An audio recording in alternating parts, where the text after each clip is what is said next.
अस्सलाम वालेकुम। कैसे हैं आप लोग? उम्मीद करती हूँ आप सब ठीक होंगे, खैरियत से होंगे। और आप सबकी दोस्त अलहमदिल्ला मैं भी एकदम ठीक हूँ। और बस अल्लाह का हर हाल में शुक्र अदा करना चाहिए। और वैसे मेरी थोड़ी तबीयत सही नहीं है, क्योंकि पिछले व्लॉग में भी मैंने दिखाया था कि मेरी यहाँ पर ही इतनी मोटी आँख हो रही थी, और अभी भी सही नहीं है। उसकी वजह से पूरी यहाँ पर इतने इतने हिस्से में, और सर में भी दर्द है, सर भारी भारी हो रहा है, आँखें भी भारी भारी हो रही है मुझे अच्छी खासी। तो फिर बस आज मुहर्रम का दिन है, घर क्लीन करा अच्छा सा। और बस हमारे पड़ोस में आया था यासीन शरीफ का बुलावा, तो हम यासीन शरीफ पढ़ने गए। वहाँ से फिर मैं पढ़ के आ गई। तो पढ़ाई करने के बाद में ना पता क्या होता है, नींद आती है और ज़्यादा। तो एक दिन मानना मुझे तो ऐसा लग रहा है बस नींद आ रही है मुझे। तो बस 5 मिनट में मैं रेस्ट करती हूँ। 5 मिनट में रेस्ट करके फिर मैं उठ गई थी।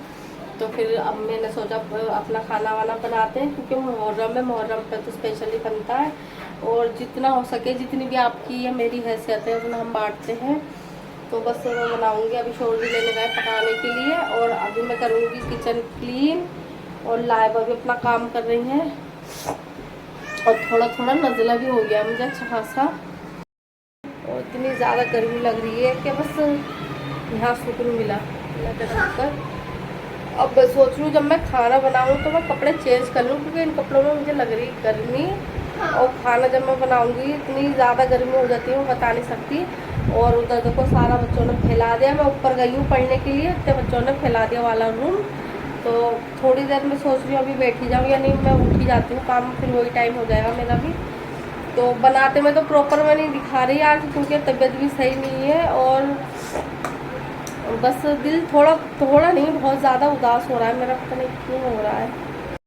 और इधर शोर जी लेकर आ गए पकाने के लिए सामान। क्या लेकर आ? गोश्त। क्या बनेगा? बिरयानी या कौरमा? बिरयानी। बिरयानी। और फिर नमाज पढ़ ली बेटे? नहीं पढ़ी? वालेकुम सलाम। सलाम कर लो। अल्लाह। अस्सलामु अलैकुम वरहमतुल्लाह वबरकातहू। आए हैं फेस को। और जो बिरयानी ले आए थे, और खीर का सामान लेकर आए थे। तो बिरयानी बनाई मैंने फटाफट से, खीर बनाई। लेकिन इतनी शदीद गर्मी थी ना, मैं बता नहीं सकती, इतनी ज़बरदस्त गर्मी थी। और काम के साथ साथ मेरा बीपी भी बहुत ज़्यादा लो हो रहा था। मेरा बस चले तो मैं किचन के ऊपर की जो जगह है वहाँ पर भी पंखा लगाऊं, और टॉयलेट में भी पंखा लगाऊं। इतनी ज़बरदस्त वाली गर्मी हो रही है। और गर्मी ऐसी हो रही है कि गर्मी के साथ साथ बीपी डाउन हो रहा है बिल्कुल। और बस उदास तो था दिल, लेकिन मैंने रोज़ा नहीं रखा मुहर्रम का। मेरा बहुत ज़्यादा मुझे अफसोस हो रहा था इस बात का, क्योंकि मेरी तबीयत सही नहीं थी। एक तो ये यहाँ पर आँख पे अच्छा खासा ये क्या बोलते हैं, गवार या कुछ ऐसी कुछ बोलते हैं इसको, वो निकल रही थी, मोटी हो रही थी आँख मेरी, और चुभन भी हो रही थी। और पी भी बहुत ज़्यादा डाउन था गर्मी के मारे। तो बस ये था कि जितना काम में जल्दी जल्दी समेट लूँ उतना ही सही रहेगा मेरे लिए, क्योंकि बस बच्चों को भी भूख लगी आई थी। और मैं गई थी यासीन शरीफ पढ़ने भी गई थी, तो मुझे वहाँ पर भी टाइम लग गया था। फिर आके फटाफट से मैं काम में लग गई थी। बस इतनी गर्मी में काम करना बहुत ज़्यादा टफ है काम वहाँ पर। अल्लाह अगले साल ज़रूर मैं रोज़ा रखूँगी इंशाल्लाह। और बस दिल बहुत ज़्यादा अफसोस में हो रहा था मेरा, खैर जिसे कहते हैं, क्योंकि पता है जब हम वो वाला वाक़या करबला का याद करते हैं या सुनते हैं, तो एकदम रुआ रुआ खड़ा हो जाता है। और हम सिर्फ सोचने पे हमें ऐसा लगता है कि बहुत शदीद हम गमज़दा हों। तो इस मारे ये कोई एक वो नहीं है कि ये बहुत गम का महीना होता है ये भी। और अगर हमें आधे घंटे भी पानी नहीं मिले इस गर्मी में, तो हम कैसे बेजार से हो जाते हैं। और उस टाइम पे तो बस क्या क्या हुआ नहीं। तो इस मारे वो चीज़ें याद करें। और ज़्यादातर मैं क्या देखती हूँ, मुहर्रम वाले दिन इतना ज़्यादा मेकअप चलता है, इतना ज़्यादा मेकअप चलता है। और नए कपड़े एक ऐसे बनाते हैं जैसे ईद बना रहे हो। तो मुझे खैर इन चीज़ों को देख के बहुत ज़्यादा ताज्जुब होता है और हैरत होती है। बस दीन का दामन ना छोड़ें, बिल्कुल भी नहीं छोड़ें। और बस मैं यही कहना चाहूँगी, पता है वाक़ई तो कई सारे मैं सुनती रहती हूँ।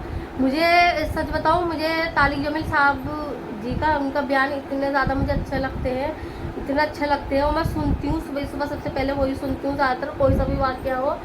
लेकिन जब मेरा भी एक दिल करता है कि मैं भी बयान करूँ, किसी को बताऊँ बयान करके। अभी खैर वहाँ पर ज़रा कमी है मेरी बयान करने में, क्योंकि हम जब सुनते हैं ना ऐसा लगता है हाँ हमने सुन लिया, समझ लेते हैं, लेकिन हम जब बोलते हैं ना तो थोड़ा अटक जाते हैं। तो चलो इस चीज़ पे भी ध्यान देंगे। और मुझे तो बहुत ज़्यादा अच्छा लगता है दीन की बातें करना या दीन की बातें सुनना। तो बस इंशाल्लाह अगले साल तो ज़रूरी रोज़ा रखना ही रखना है। बस अल्लाह पाक तबीयत सही रखे। एक इस वजह से भी दिल मेरा काफ़ी उदास हो रहा था। वैसे मैंने बिरयानी भी बनाई थी, खीर भी बनाई है। खीर तो बिल्कुल अभी अभी बनाई है, इतनी भी टाइम नहीं मिला कि मैं फ्रिज में थोड़ा उसको ठंडा रहने देती, क्योंकि भगोने में ही रहने थी, क्योंकि बहुत ज़्यादा किचन फैल गया था, क्योंकि फटाफट बनाया मैंने खाना। लेकिन उदास इस मारे और हो रहा था, रीज़न ये था कि मैं जितना चाहती थी एक मुझे बांटने का, सच बताऊँ बहुत शौक़ है मुझे कि मैं खुद बना के मैं बांटूँ। लेकिन खैर अभी तक ये वाली चीज़ अभी हमने करा नहीं है कि हम बना के एक ज़्यादा, जैसे 5 किलो है या 10 किलो है या 15 किलो या 20 किलो, अभी खैर इतना हमने बांटा नहीं है। और इंशाल्लाह मेरी नियत है, तो इंशाल्लाह बांटेंगे भी ज़रूर। अभी जितनी मेरी गुंजाइश थी तब मैंने बांट दिया था, बना के भेज दिया था मैंने। लेकिन ये है कि बस इंशाल्लाह दुआ करूँगी अब के जो मुहर्रम आए, तो जो मैंने इस साल या पिछले साल सोचती हूँ नहीं कर पाई, और इंशाल्लाह मैं अगले साल ज़रूर करूँगी। और बस आज का व्लॉग मैं यहीं पर ही एंड करती हूँ। अल्लाह हाफिज़, दुआ में याद रखना, अपना बहुत सारा ख्याल रखना, और बस जितने हो सके बस दीन का दामन बिल्कुल भी मत छोड़ो, बिल्कुल भी जिसे कहते हैं। और हम जो कर रहे हैं उसे पता होना चाहिए हमें हम क्या कर रहे हैं, कि जो हदीस में है वही करना चाहिए। बाकी सब मौलानों के अलग अलग बयान होते हैं, मैंने ये चीज़ देखी है। किसी भी मौलाना का बयान सुन लो, सब अलग ही बयान करते हैं। तो इस मारे जो हदीसी बातें उस पर अमल करो। बहुत सारे लोग इसी चीज़ से भटक भी जाते हैं कि हमें क्या करना चाहिए क्या नहीं करना चाहिए। तो इस मारे उन लोगों से ज़्यादा कहूँगी मैं, ख़ास तौर पे जो हदीस में लिखा है वही करें, या जो कुरान शरीफ में लिखा है वही करें। अल्लाह हाफिज़, दुआ में याद रखना, बहुत सारा ख्याल रखना।